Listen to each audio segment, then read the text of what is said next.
Täna oleme oma Erevisiooniga Peetri külas ja räägime glüfosaatidest.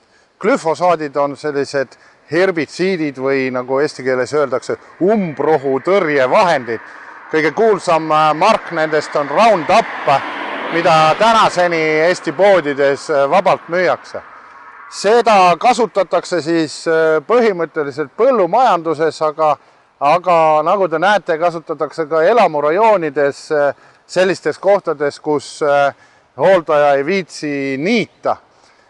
Aga see koht on veel eriti tähenduslik, sest siin teispool teed hakkab Ülemiste järve ehk Tallinna joogivee allika kaitsetsoon.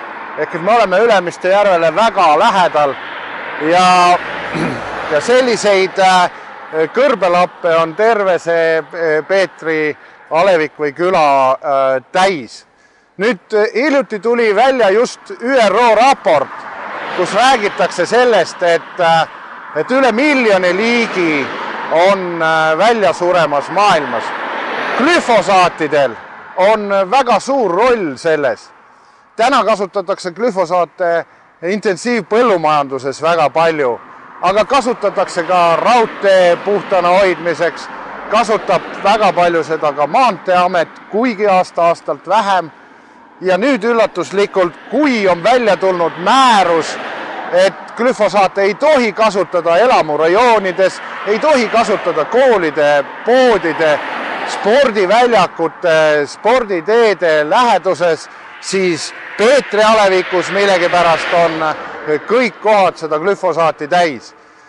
Miks seda niimoodi tehakse, sellele meil täna vastust ei ole, aga igal juhul on üleskutse kõigile, ärge tarvitage glüfosaate, need on need ained, see on üks väga oluline aine, mis vähendabki elurikkust kogu maailmas ja ärge jumala pärast tehke seda elamurajoonide läheduses, sest see on lausa kuritegelik ka Eesti seaduste järgi.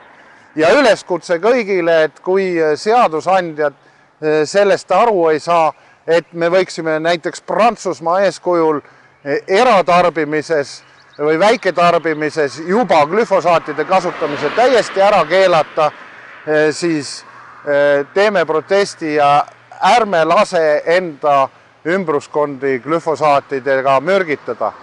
Tallinna elanikele võin öelda nii palju, et väidetavalt, kuna nõndanimetatud toorvees pole otseselt glüfosaate veel leitud, siis Tallinna joogivees glüfosaatide sisaldust tänaseni ei kontrollita.